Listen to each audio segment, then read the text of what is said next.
Piękne pole niebieskich chabrów poprzedzające widok na tajemnicze góry Sowie stanowi doskonały obraz wprowadzający do kolejnej niezwykłej przygody. Za chwilę ruszymy w naszą kolejną podróż dookoła Polski, tym razem jednak zupełnie inaczej niż w 2020 roku.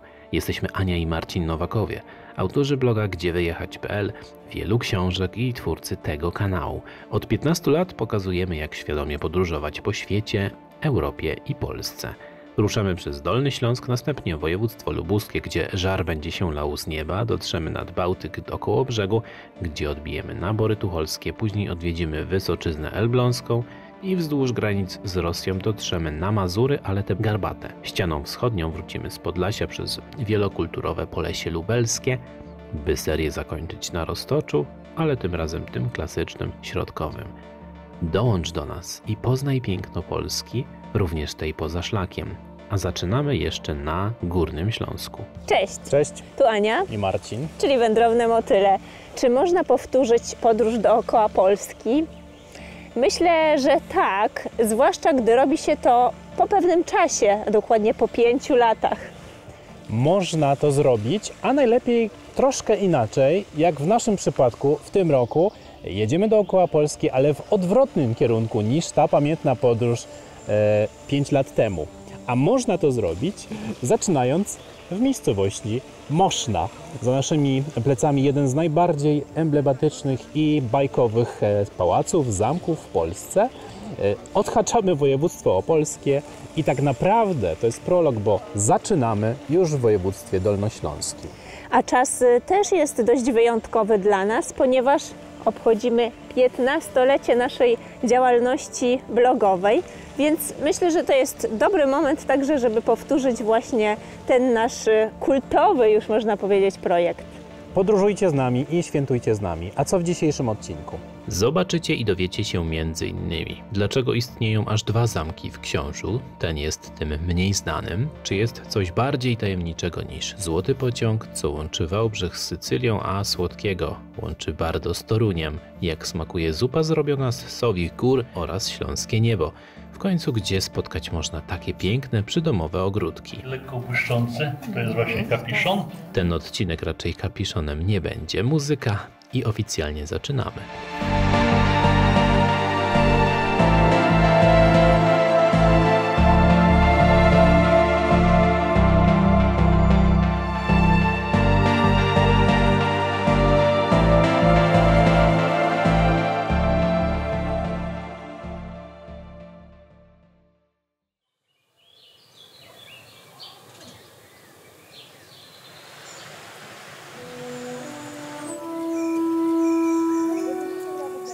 Jest pierwszy dzień wakacji, godzinę temu wyruszyliśmy z domu, kwitnienie lipy właściwie w pełni. Setki tysięcy pszczół pracują jak w ukropie nad lipcowym miodem i lipowym. Nic tylko wąchać i słuchać. Zamek w Mosznej o baśniowej, disneyowskiej wręcz formie, przez ostatnie lata mocno spopularyzowany na świecie m.in. dzięki social mediom, należał do rodu Tille-Winklerów, tego samego, który zbudował pałac w Bytomiu, Myjechowicach i współzakładał miasto Katowice. Odwiedzaliśmy go wielokrotnie, ale dziś chcielibyśmy, by był tylko symbolicznym prologiem podróży. Tym pięknym, spektakularnym zamkiem rozpoczynamy ten odcinek i jak się okazuje, równie pięknym i jeszcze większym będziemy ten odcinek kończyć. W Mosznej, oprócz pałacu zwanego też zamkiem, można zwiedzać też historyczną stadninę koni albo Muzeum Robotów. Jedyne takie w Polsce, nagrodzone certyfikatem internautów oraz certyfikatem Polskiej Organizacji Turystycznej. Która to polska organizacja turystyczna po raz kolejny jest partnerem naszej podróży dookoła Polski. Dziękujemy bardzo. A teraz kawka i kierujemy się do miejscowości, która również takiego turystycznego Oscara otrzymała. Roboty oraz sztuczna inteligencja nie będą nam potrzebne w tej serii. Wszystko przygotowaliśmy jak zawsze samodzielnie. No, może z wyjątkiem nawigacji, która doprowadza nas do Barda przez Paczków i Złoty Stok. Piękny widok.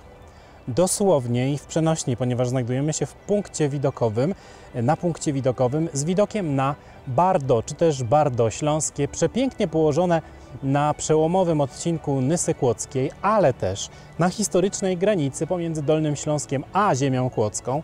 Przypominam, bo ziemia kłodzka, Kłodzk to nie jest Dolny Śląsk i ma niezwykłą historię. Aż dziw, że jeszcze nigdy w żadnym z naszych odcinków Barda nie było.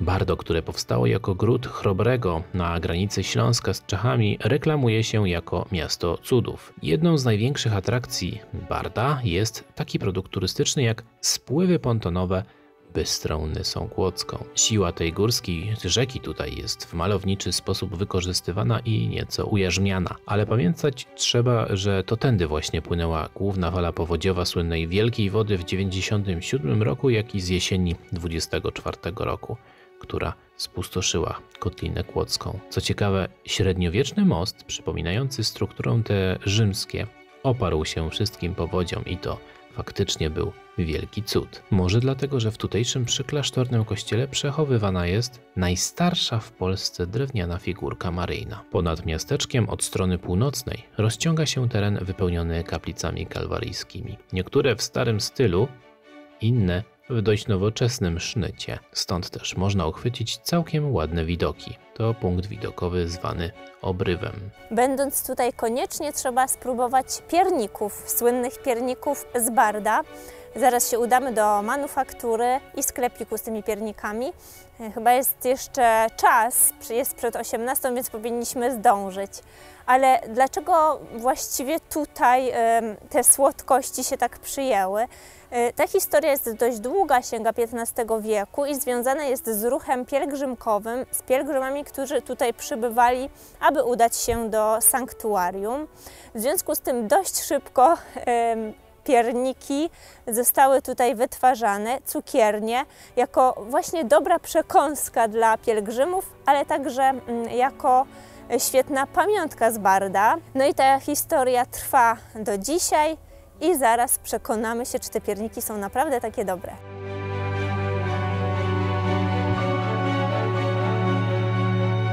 Wyroby rzeczywiście wybitnie dobre i ciekawe. Miejsce urokliwe i pełne klimatu. Kupujemy więc na zapas. Bardo dołączyło do akcji społecznej Pocztówki z Powodzi, która ma na celu ponowne odwiedziny w województwie dolnośląskim przez turystów i pomoc lokalnym społecznościom w odbudowie biznesów. Zwłaszcza tych, którzy z powodu powodzi stracili lub zmienili swoje plany urlopowe. Może rozważycie i wy, ale na razie zwiedzamy, oglądamy.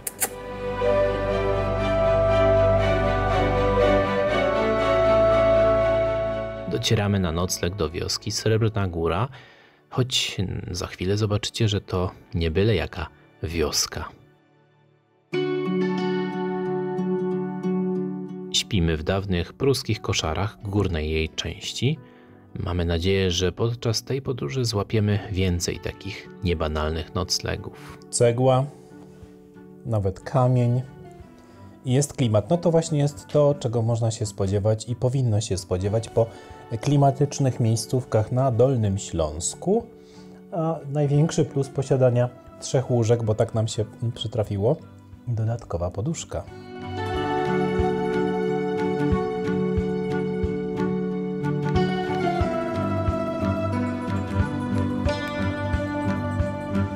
Srebrna Góra, choć straciła prawa miejskie, to bez wątpienia wygląda i ma klimat, kształt i wszelkie parametry miasteczka.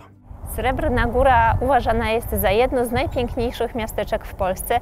No i rzeczywiście tak jest. I chodzi tu zwłaszcza o taką autentyczną, zakonserwowaną wręcz architekturę, układ urbanistyczny miasteczka górniczego o średniowiecznym rodowodzie. Ale chodzi tutaj także o te przepiękne kwiaty, kolory także elewacji, takie piękne pastelowe. No i także o cudowne położenie z takim oto widokiem, mimo że to miasteczko leżało na szlaku przemarszu wojsk. Wiele słyszeliśmy o tym miasteczku, pierwszy raz tutaj jesteśmy, chociaż widzieliśmy go w trailerze takiego serialu chyba Szać z Maciejem Szturem, tylko tam był w takich barwach zimowych. Swoją drogą ładnie tu może być też zimą pewnie, gdybyśmy mieli więcej zim. Myślę, że ma swój specyficzny klimat i pierwszy raz widzimy taką aurę w polskim mieście. Ciężko jest klasyfikować. Niektórzy mówią, że trochę śródziemnomorskie, niektórzy, że jakieś takie austriackie. Wydaje nam się, że jest takie właśnie wyjątkowe swoje. W każdym odcinku tej serii będziemy mieć dla Was takie jedno zaskakujące miasteczko. No tutaj są akurat dwa, no bo jest Nadurodzaj w Dolnym Śląsku.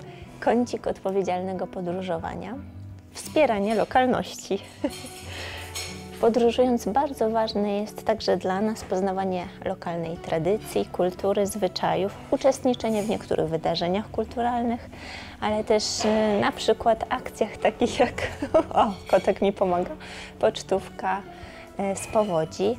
No ale przede wszystkim, co jest bardzo przyjemne, poznawanie lokalnej kuchni, lokalnych produktów, wyrobów, na przykład pierniki, które kupiliśmy wczoraj w manufakturze, także tam próbowaliśmy, ale wzięliśmy też na wynos ze sobą i poznawanie historii związanej z tymi właśnie wyrobami oraz przede wszystkim historię ludzi, którzy za nimi stoją. W tej serii będzie 8 takich kącików z cyklu Podróżuj odpowiedzialnie.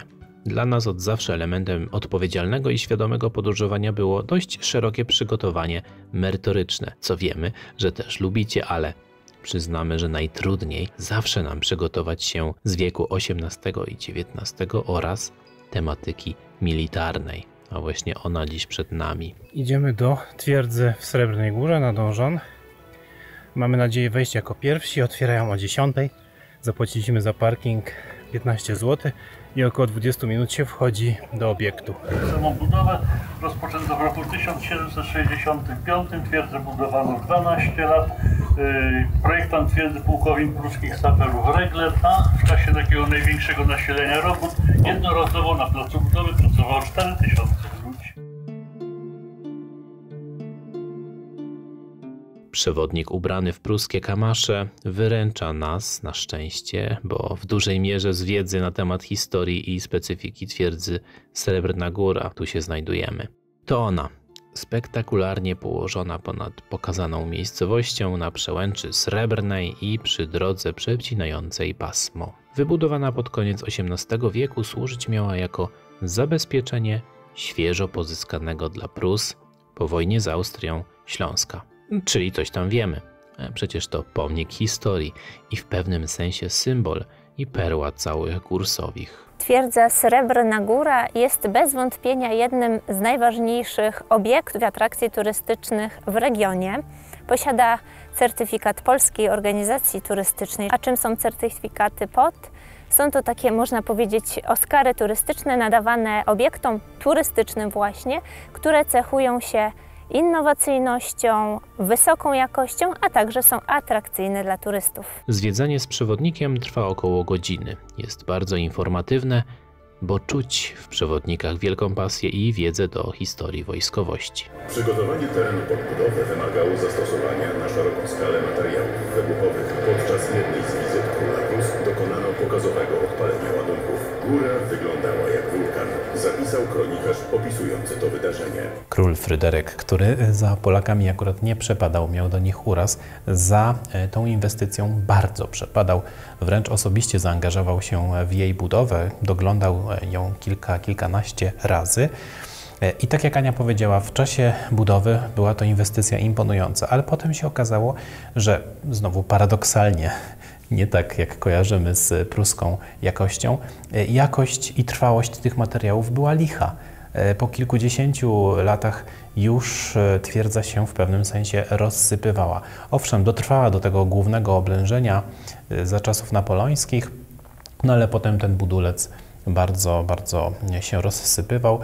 Dziś widzimy tutaj bardzo dużo milionów. Są też fundusze norweskie bardzo istotne, no i czekają na wpis na listę UNESCO. Wydaje nam się, że chyba lepiej z Kłodzkiem. Ostatnia czynność to założenie kapiszona, lekko błyszczący, to jest właśnie kapiszon. Było uderzenie, ale nie nagrałem, bo musiałem. Taki był obowiązek, zatkać uszy.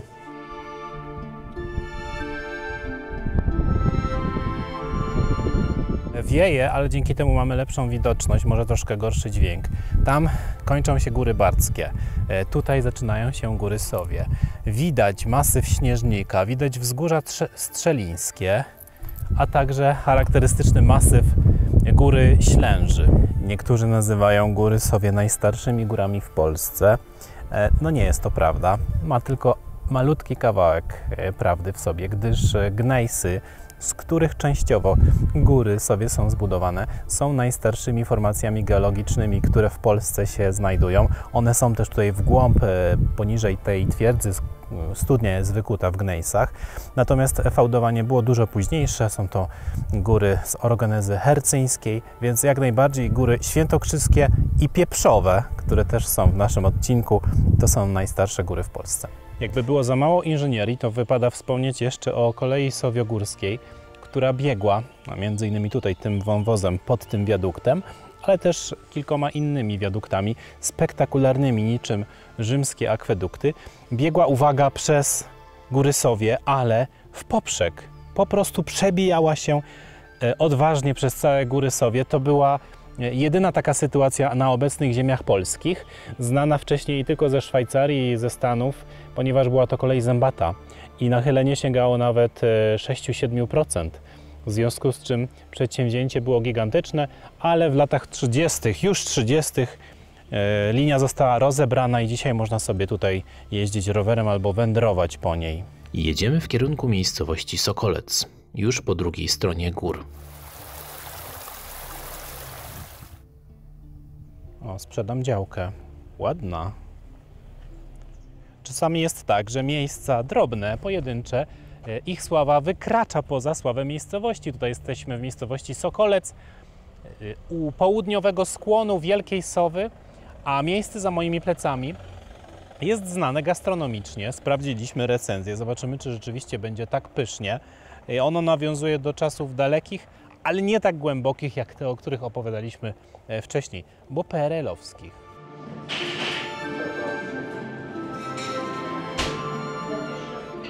Naprawdę dobre flaczki, pomidorowa w końcu z lanymi kluskami i całkiem dobre placki ziemniaczane. A tego czeburka całkiem sporych rozmiarów tośmy się nie spodziewali. To też PRL? Nie. Nie jedliśmy na kartki. W sumie z Sokolca dużo osób wchodzi na Wielką Sowę. Tam jest też przełęcz Sokola i pewnie spalilibyśmy kilkadziesiąt kalorii więcej niż teraz w przypadku wersji łagodniejszej z przełęczy Jugowskiej, gdzie właśnie ruszamy na szlak. I właśnie wkraczamy do Parku Krajobrazowego Gór Sowich. No i myślę, że nasza wędrówka zajmie nam godzinę i 30 minut z hakiem.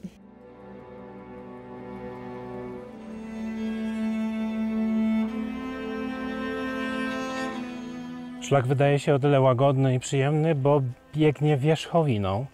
Bardzo ciekawe lasy tutaj się nam prezentują. Widok z Polany Jugowskiej, swoją drogą bardzo pięknej, z metrową, delikatną jak włosy falującą trawą i bylinami, daje powidoki jakby beskidzkie, a nie sudeckie. Zwłaszcza taki Beskid Sądecki czy Wyspowy nam się kojarzy.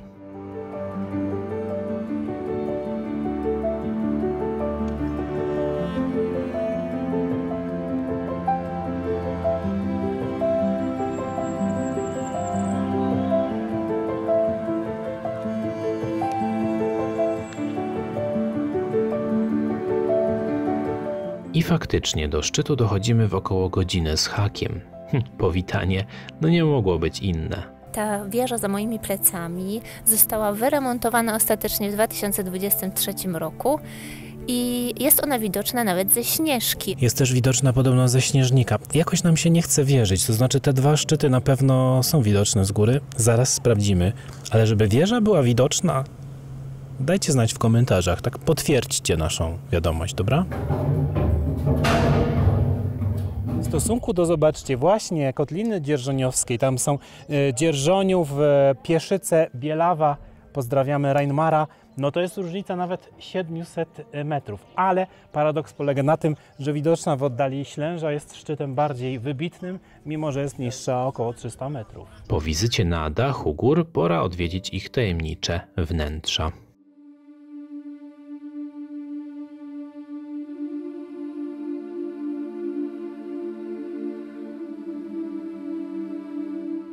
Góry Sowie zyskały miano tajemniczych, bynajmniej nie za sprawą średniowiecznych legend, a bardziej tajemnic z czasów II wojny światowej. Tajemnicze podziemne miasto Osówka. Mało jest, słuchajcie, atrakcji w Polsce turystycznych, które w nazwie oficjalnej mają tajemnicze przymiotnik. Czy jest to miejsce bardzo tajemnicze? No, tutaj można by było na siłę pompować różne historie i szukać uzasadnienia tego słowa, ale nie. W przypadku tej atrakcji faktycznie oblepiło ją mnóstwo tajemnic, gdyż do dzisiaj tak naprawdę nie wiadomo, w jakim celu powstał ten gigantyczny podziemny kompleks z roku 1943. Był budowany jeszcze do środka roku 1945, oczywiście przez nazistowskie Niemcy, ale rękami oczywiście jeńców wojennych z obozu Gross-Rosen. Składa się z 3 kompleksów. Jeden to sztolnie w okolicach Walimia, potem północne wejście, kompleks Rize i tutaj właśnie w Osówce podziemne miasto Osówka. Tak naprawdę wszystko to było tworzone pod jedną górą. Włodarz się nazywa. Czy był tu tajny ośrodek budowy rakiet? Czy być może badania były prowadzone nad bombą atomową, a może nad jeszcze inną, jakąś cudowną bombą, nad którą kombinowali hitlerowcy, a może nawet ośrodek badania obiektów niezidentyfikowanych latających, czyli spotków, a być może finalnie kwatera Hitlera. No właśnie nie wiadomo do dzisiaj i te wszystkie znaki zapytania powodują, że zapewne więcej osób z chęcią odwiedza miejsce, które za chwileczkę zobaczymy. Mam kurtkę, ponieważ jest tam temperatura zaledwie 7-8 stopni. Czy uda nam się nakręcić ujęcia? Z różnych powodów powiem, że nie wiem. Za chwileczkę się przekonamy. Jak widać, nie było tam wilgotno i tak ciemno, coś się udało. Gości wita aktor Adam Ferency swoim charakterystycznym głosem, wzmagając poczucie odkrywania tajemnicy. Turystyka tajemnic. No cóż, Dolny Śląsk jak najbardziej ma prawo ją kreować. Medialny rozgłos Złotego Pociągu to tylko jeden przykład. Uwierzycie, że to już 10 lat minęło? W przypadku Rize mówi się o kilkunastu ciężarówkach wypełnionych czymś drogocennym, ale niekoniecznie złotem Wrocławia, lecz na przykład tajnymi aktami Służby Bezpieczeństwa Rzeszy, które zostały osadzone w wysadzonym tunelu, do dziś nieodkrytym. Dlatego nam zdecydowanie łatwiej będzie odkrywać dalej to, co chyba przyjemniejsze lub przynajmniej rysujące się w piękniejszych kolorach. A tak, dla przykładu, Jedlina-Zdrój, dawne uzdrowisko Bad Charlottenbrunn i jedno z mniejszych w Polsce.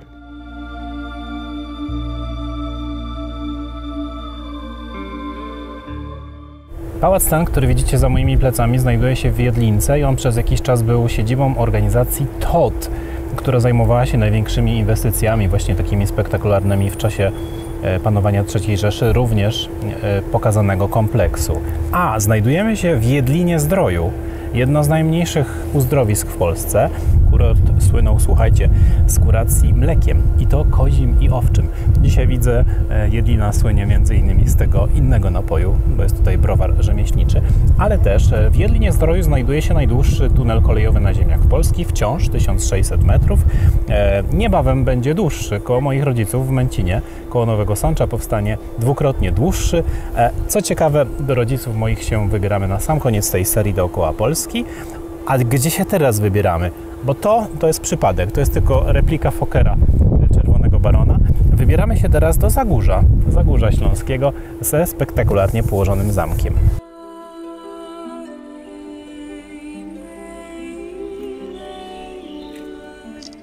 Mało który zamek w Polsce może pochwalić się takim położeniem, aczkolwiek jeszcze w tym odcinku zapewne jeden go w tym aspekcie pobije. Znaleźliśmy się w zupełnie innym świecie. Tu jest taka baśniowa atmosfera, średniowieczna, ale też renesansowa. Zamek Grodno w Zagórzu Śląskim, który położony jest bardzo malowniczo na wzgórzu, górze zwanym Chojna.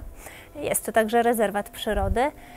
Został on najprawdopodobniej wzniesiony w XIII wieku przez księcia świdnicko-jaworskiego Bolka I, zwanego też Bolkiem surowym. Kasztelanka Małgorzata jak leżała w lochu, tak leży z winy ojca, ale to nic w porównaniu z tym, co wyczyniał książę Bolesław Rogatka, zwany także Łysym lub Cudacznym, który był jednym z najokrutniejszych i najbardziej zdemoralizowanych piastów. Jesteśmy w sali rycerskiej, a właśnie ten książę zasłynął z tego, że przywiózł na tereny należące do Polski właśnie taką tradycję turniejów rycerskich.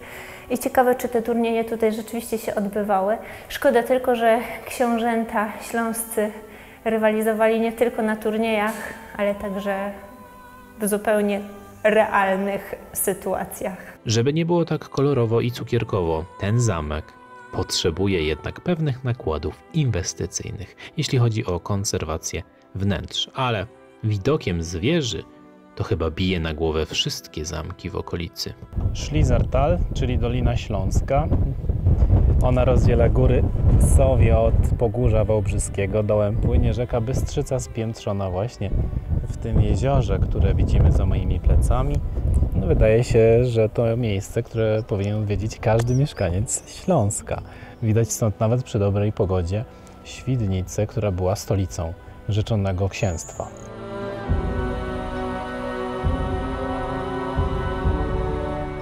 Uprzejmy pan powiedział nam, że popilnuje samochodu w Zagórzu za 2 złote na piwo. Są jeszcze takie piwa? I zasugerował zajechać nad Jezioro Bystrzyckie.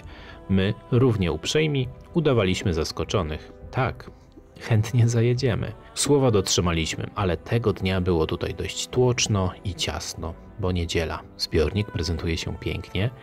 Jest w 95% otoczony przez lesiste wzgórza. Czy żegnamy się z górami sowimi wobec tego? Niby tak, ale nie do końca. Szukaliśmy w różnych menu, w różnych miejscach czegoś z nazwą Góry Sowie albo z przymiotnikiem Sowiogórskie i znaleźliśmy tutaj właśnie w rycerskiej karczmie przy zamku Grodno. To właśnie zupa sowiogórska i pozdrawiamy jednego z naszych widzów, który przed chwileczką się z nami spotkał i powiedział, że to jest genialny wybór. On nawet nie zwiedza zamku, tylko przyjechał z żoną na tą zupę, która jest zupą nieokreśloną, bo ma w sobie grzyby, ma wołowinę i malane kluski i mnóstwo ziół i jest naprawdę bardzo ciekawa, bardzo dobra, smaczna. Zaraz się podzielimy za nią. Natomiast kolejne danie to jest uzupełnienie tej opowieści o Dolinie Śląskiej. Nazywa się Śląskie Niebo i na pewno będzie stanowić niebo w gębie, bo to jest karkówka i to taka mało tłusta, delikatna, widzę, rozpływająca się w ustach chyba. Tak, aha, no właśnie. I ona jest na sosie z suszonych owoców, głównie śliwek. A to już znacie. Kluski śląskie i modro kapusta.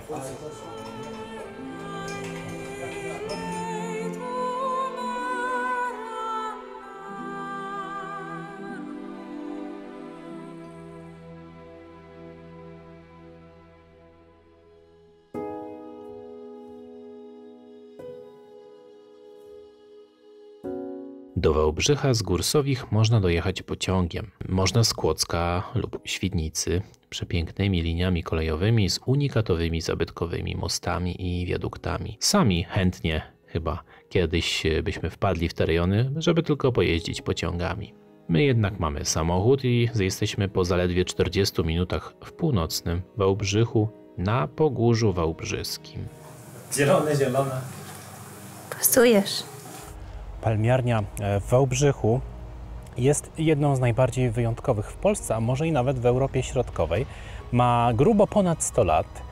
Została wybudowana przez ostatniego pana tutaj na włościach Hochbergów, do tego jeszcze oczywiście wrócimy, ale niezwykle inspirujący i intrygujący, może lepiej tak użyjemy słowa, jest wątek, słuchajcie, włoski tutaj, a dokładnie sycylijski. Otóż Hochberg zamówił na Sycylii, siedzicie, kilkanaście wagonów zastygłej lawy ze zboczy Etny, żeby wytworzyła tutaj specyficzny mikroklimat.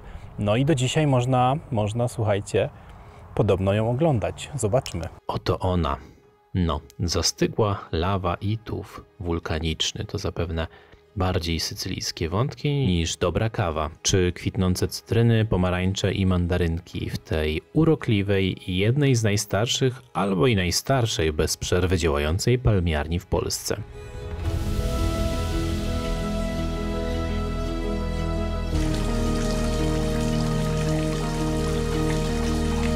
Wałbrzych oczywiście kojarzy się bardzo z księżną Daisy, zresztą tak jak nasza Pszczyna, ale trudno się temu dziwić. Zresztą najlepsze jeszcze przed nami. Te chwalone lipy trochę nam tutaj brużdżą, bo z punktu widokowego nam zasłaniają. Ale jak pachną. Właśnie, pachną niesamowicie. Niesamowicie. Jesteśmy umówieni na godzinę 13, a jest za 8. Powinniśmy zdążyć. Oto i on. W jednym z najciekawszych parków krajobrazowych Sudetów leży trzeci co do wielkości zamek w Polsce, a właściwie wisi ponad skalistymi i zazielenionymi wąwozami rzeki Pełcznicy, przeszywających Pogórze Wałbrzyskie. Trudno napisać coś czy powiedzieć niebanalnego o tej budowli. Chcemy tylko zostawić sobie samym z przyszłości ten niesamowity zamek. Oprócz wszystkich rekordów i nagród, które uzyskał, okazał się taki nasz. Mimo odległości czasowej i geograficznej, dziesiątek opowieści i wątków, które wcześniej poznaliśmy różnych, poczuliśmy się tutaj, może nie jak w domu, wybaczcie śmiałość, ale jak w miejscu, które doskonale znamy, mimo że pojawiliśmy się tutaj razem pierwszy raz. Jak to możliwe? Widocznie wszystkie miejsca, małe i duże na Śląsku, nadają przez pewne osobliwe wspólne fale. Nie jest oczywiście żadną tajemnicą, że wiele zamków, wiele obiektów na terenie Dolnego Śląska i zachodniej Polski jest określanych jako poniemieckie. Ale w przypadku książa trzeba z całą stanowczością stwierdzić, że średniowieczna warownia powstała tutaj już pod koniec XIII wieku w czasie panowania Piastów świdnicko-jaworskich tego księstwa. I co najważniejsze, tu jest rekonstrukcja na podstawie dwóch wiarygodnych źródeł. Właściwie, słuchajcie, kształt tego zamku, uwzględniając podzamcze i naturalne ukształtowanie terenu, czyli ograniczenie z 3 stron wąwozem Pełcznicy, mimo że to jest architektura średniowieczna, dzisiejsza bryła jest zupełnie innego stylu, to niewiele się zmieniło. Wszystko zostało w tym obrębie i nawet wchodziliśmy pod zamczem, które dokładnie wypełnia ten sam fragment, co zamek średniowieczny. No ale później nastąpiły bardzo spektakularne momenty rozbudowy tej trzeciej co do wielkości w Polsce budowli zamkowej. Choć oczywiście złoty czas i kulminacja historii zamku następuje wraz z końcem wieku XIX oraz początkiem XX, księżna Maria Teresa Olivia Hochberg von Pless, popularnie nazywana księżną Daisy, była arystokratką walijską, która w 1891 roku poślubiła księcia pszczyńskiego Hansa Henrysia XV Hochberga. Uważana za jedną z najpiękniejszych kobiet epoki edwardiańskiej, znana była z szerokiej działalności charytatywnej. Nigdy nie zaakceptowała władzy Hitlera i podczas wojny została wysiedlona przez nazistów. Zmarła w Wałbrzychu. Hochbergowie znali język polski, cenili Polskę, polską kulturę, język. Przebywali też w polskim żywiole w dużej mierze. I teraz słuchajcie, syn Daisy został nazwany Bolko, dlatego że Hochbergowie uważali, że są potomkami Piastów śląskich, co nie do końca było prawdą. A drugi syn, Aleksander, wstąpił do wojska polskiego, był też porucznikiem, walczył pod Monte Cassino i z generałem Sikorskim. Także no, jakby te sploty historyczne na tym etapie u Hochbergów z Polską były bardzo mocne. Być może dlatego właśnie jakoś tak dzisiaj wielką estymą darzymy właśnie nie tylko Daisy, ale też ten okres rodu Hochbergów. Jeszcze na koniec naszego zwiedzania najbardziej spektakularna sala w całym zamku, sala Maksymiliana. Dla nas ostatni etap zwiedzania, natomiast dla gości, którzy tutaj przychodzili, była to tak naprawdę pierwsza sala, do której wchodzili zaraz po wejściu ze schodów i z ogrodów. Jest to sala, która właściwie jako jedyna zachowała swój autentyczny barokowy wystrój. No i można sobie tutaj wyobrazić, jak ten zamek wyglądał kiedyś w środku. po pandemii już od 3 lat notujemy takie wzrosty liczby odwiedzających gości, że możemy się pochwalić najlepszym wynikiem na Dolnym Śląsku. Pobiliśmy wrocławskie zoo. Poza rodakami, naszymi Polakami, oczywiście najwięcej turystów jest z naszych krajów sąsiednich, czyli z Niemiec i z Czech, ale cała Europa dzisiaj praktycznie, też popularnymi kierunkami są Stany Zjednoczone, coraz więcej turystów z Azji. Ja bardzo polecam nasz system Audio Guide, bo Zamek Książ można zwiedzać w języku polskim, po polsku w wersji gwiazdorskiej, gdzie Leszek Lichota, ambasador Wałbrzycha, jest narratorem, a Renata Dancewicz wciela się w postać księżnej Daisy. Później mamy wersję dla dzieci i dla osób niedosłyszących. Oprócz tego zamek można zwiedzać po angielsku, niemiecku, francusku, włosku, hiszpańsku, czesku, ukraińsku i węgiersku. Czemu by nie potraktować miasta jako bazy wypadowej na kilka dni? Ale tak traktujemy nasz zamek i jest to oczywiście duchowe serce regionu. My mamy w ofercie bardzo popularny bilet, on się nazywa Explore Wałbrzych i zakupując ten bilet można go wykorzystać w ciągu roku i zwiedzić takie miejsca jak Książęca Palmiarnia, jak Muzeum Porcelany w Wałbrzychu, wieża widokowa czy Stara Kopalnia. To są największe atrakcje turystyczne naszego miasta. A od jutra zupełnie nowa atrakcja wewnątrz zamku. Jesteśmy podobno jednymi z pierwszych, którzy mają okazję to nakręcić i właśnie się znajdujemy w jej sercu. Cóż to będzie? Gabinet Osobliwości to wyjątkowa wystawa, ponad 22 partnerów, 10 placówek muzealnych oraz prywatnych kolekcjonerów, którzy przekazali nam aż 110 przedmiotów. Te witryny, które widzicie Państwo tutaj w tej sali, są oryginalnymi, wykonanymi ponad 300 lat temu, specjalnie do Gabinetu Osobliwości Konrada Ernesta Maksymiliana. I to, że one przetrwały i dzisiaj możemy wypełnić je treścią, to jest niesamowite zrządzenie losu, bo to jest spełniony sen każdego muzealnika. Przywrócić oryginalny przedmiot, który w wyniku zawieruchy wojennej wyjechał z Książa na jego oryginalne miejsce pochodzenia, to jest coś wspaniałego. Chciałoby się oczywiście więcej nagrać o tym miejscu, czego nie wykluczamy w formie podcastu lub odcinka specjalnego dla patronów. Pozwólcie tylko jeszcze, że pokażemy Wam zjawiskowe, niesamowite, wybitne i przepiękne, dużo tych epitetów, zamkowe ogrody, ulokowane na tarasach pomiędzy samą bryłą budowli a zalesionym kanionem Pełcznicy.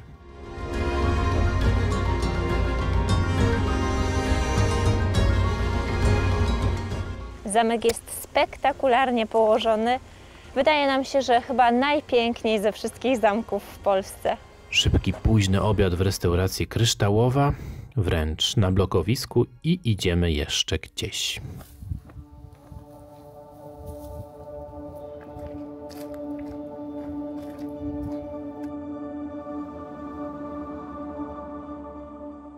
Ruiny prawie romantyczne zamku Książ Stary Książ po drugiej stronie wąwozu.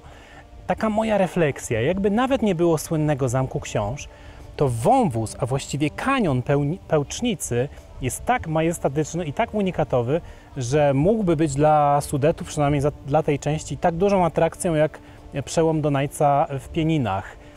Jesteśmy na terenie Pogórza Wałbrzyskiego i najprawdopodobniej byłaby to największa atrakcja. A tak wszyscy skupiają się na zamku Książ, zapominają o tym oraz o wąwozie, którego krawędziami biegnie piękna ścieżka widokowa, ścieżka Hochbergów.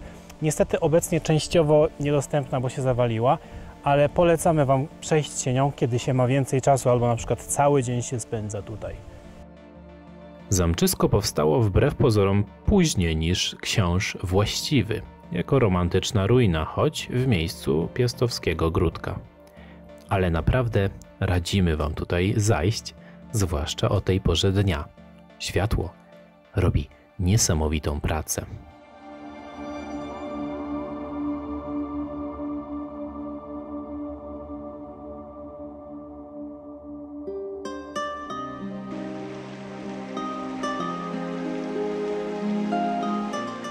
A nasza praca, no sporo tego było, ale też powoli dobiega końca.